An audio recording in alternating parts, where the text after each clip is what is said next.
So I'm a business owner living in Tokyo, Japan for 6 years. That's right, it's been one more year already. And so today I would like to share with you 6 lessons, both good and bad, that I've learned over this past year of my life as an entrepreneur in Tokyo, Japan.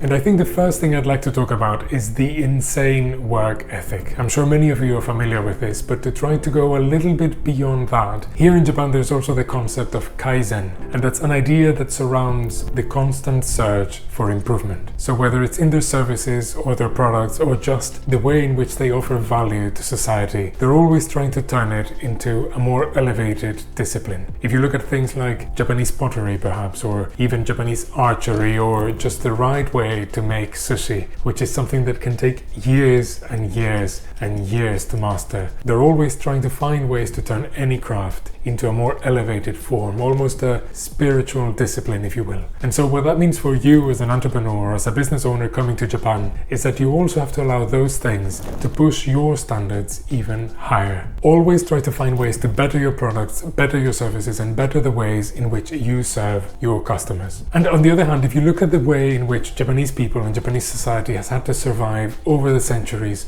over the millennia, any number of natural disasters like typhoons, earthquakes, volcanoes, tsunamis, war, famine, atomic bombs even. And every time they've had to reinvent themselves and overcome all those challenges through hard work, resilience and discipline. And these are invaluable assets and skills that we all need to have if we want to have a sustainable and successful business, not only in Japan, but anywhere in the world. So in short, yes, having a good work ethic might be a challenge for some of us, but it's also an absolutely invaluable opportunity depending on which position you decide to take. Because in any case, it's going to push you towards higher standards and operating more efficiently. So if you can channel that energy and that mentality for your business, then your potential for growth in Japan can be limitless. And so for that alone, I have to put the work ethic on the good side of things. But now for our next point, of course, not everything has to be about work and business all the time, because they also know how to enjoy and appreciate other things in life, like nature, for example. Even in Tokyo, most neighborhoods are always surrounded by greenery and green areas, parks, playgrounds and shrines and temples of any kind, which of course shows the very strong connection with nature that they like to have present in their lives, even in the big metropolitan areas, and that's something that I also appreciate and enjoy very much. For example, very close to where I live, there's always a very lovely park with many families always enjoying their time together, children playing around, and many times throughout the year they have festivals and activities for the whole family. And interestingly, they also have a very nice monument, which is an actual living tree that's an actual descendant of a tree that survived the atomic bombs during World War II. Once again, showing the very strong appreciation that they have for their history and their nature. And of course, I don't have to say that if you leave the big cities and go to the more rural areas of the country, then this connection is even more apparent. After all, Shintoism, one of the main religions of the country, one of its main tenets is their connection with nature. So for that, I also put this on the good side of things.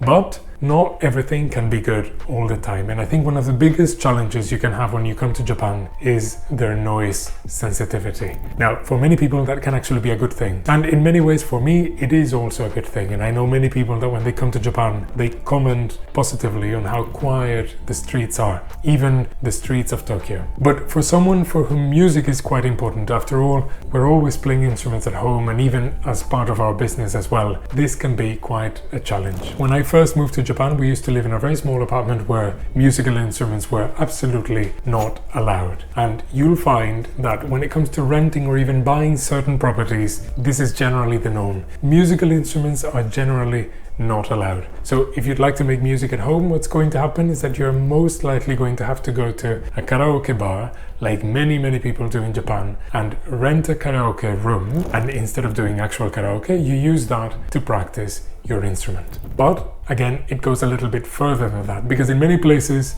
also children are not allowed, because children are, well, very noisy. And so if you have a family, or if you'd like to have a family in the future, or maybe even if your wife is pregnant, you might not be able to rent or buy that place that you've been looking for lately. So what that means for you is that if you'd like to have a family or make music at home, then you might have to consider investing more into a place that allows for those types of activities. And that means perhaps buying a single family house or an apartment like this one, where the walls are actually solid concrete and are very thick, so you can make as much noise as you want without worrying that you'll be bothering your neighbors. So yes, it's going to be more expensive for you, but I guess that's the price that comes with living in the biggest city in the world. So even though I find it completely reasonable and I understand the logic completely, and there are also many workarounds to this problem, I think I'm going to put it on the bad side of things just for the inconvenience. Now, having said that, the efficiency of personalized customer service is something that has always impressed me greatly here in Japan. And just like the work ethic, you'll find that they always try to bring the standard of their customer service as high as they possibly can. So in my experience in the West, generally your standards have to adapt to the type of services that are available. But here in Japan, it's actually the opposite. The services available exist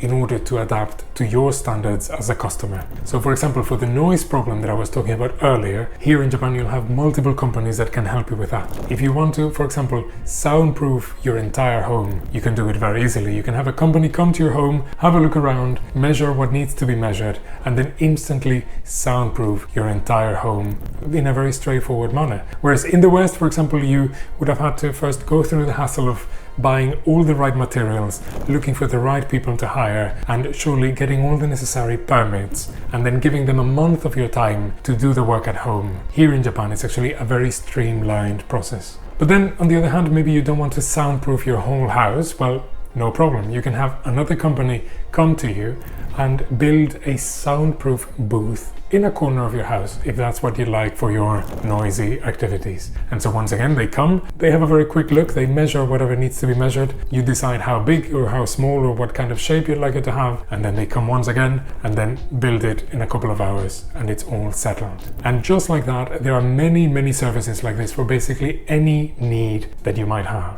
And because of that, I've come to realize the importance of efficiency and convenience as a concept of life here in Japan. And so because of that, I have to put it also on the good side of things. And now for my next point, I'd like to talk about the detailed craftsmanship in everyday items. Now, if you look at things like, for example, Japanese whiskey, which is such a special thing, or basically any other thing that Japan might have adopted from another country, you'll quickly find that they tend to take things that they like and execute them with that inevitable Japanese discipline and attention to detail. Basically, anything they do traditionally, they've been able to turn it into some form of elevated discipline, often a discipline that carries over multiple generations of the same family. So, for example, something that we've been interacting with lately is a physical product that I hope to launch at some point in the future. And these are musical accessories that are related to one of our businesses. And these are handmade and handcrafted here in Japan by a wood sculptor and metal worker. And this man is an artist,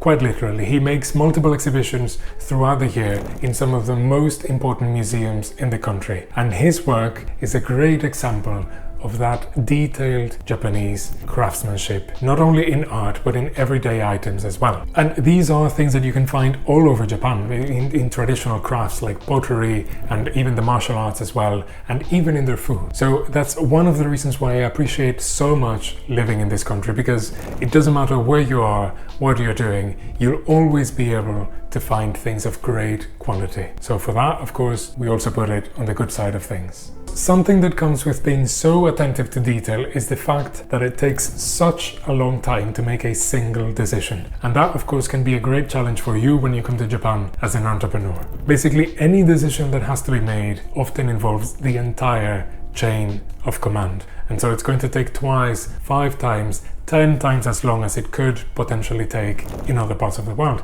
And that can be very frustrating. Now, I understand that they tend to avoid risk for the sake of stability rather than for the sake of growth. But for you as an entrepreneur, it might be very frustrating when you come into the market pushing for innovative ideas, and you might be constantly bogged down by risk assessments and proposals for safer options and so on. But the point I'm trying to make is that it doesn't even have to be about big decisions, because even the small, seemingly unimportant decisions take an unnecessarily long amount of time. Like, for example, I'm sure many of you have had this experience when you go to the town office to register or do some kind of paperwork, and you have to write down your long foreign name on a Japanese form that has a space this big for your name. And so the name doesn't fit, and then the person at the window is just staring blankly, trying to figure out what to do until they decide that they'll talk to every single one of the superiors to find a solution. And so at the end, you have a group of 10 people trying to decipher how to input your long foreign name into the system as if they've somehow received a radio signal from outer space. And all the meanwhile, you're waiting at the window for half an hour, waiting for them to make a decision. So of course, these are just things that come with living in Japan. But having said that, I still think that the pros heavily outweigh the cons, and I'm still very happy with my life here in Japan. But this one, I think, will go to the negative side of things. So there you have it, ladies and gentlemen. I hope you found it useful. And if you'd like to learn more about life in Japan as a business owner and entrepreneur, then make sure you watch this video right here. In the meantime, take care, and I'll see you next time.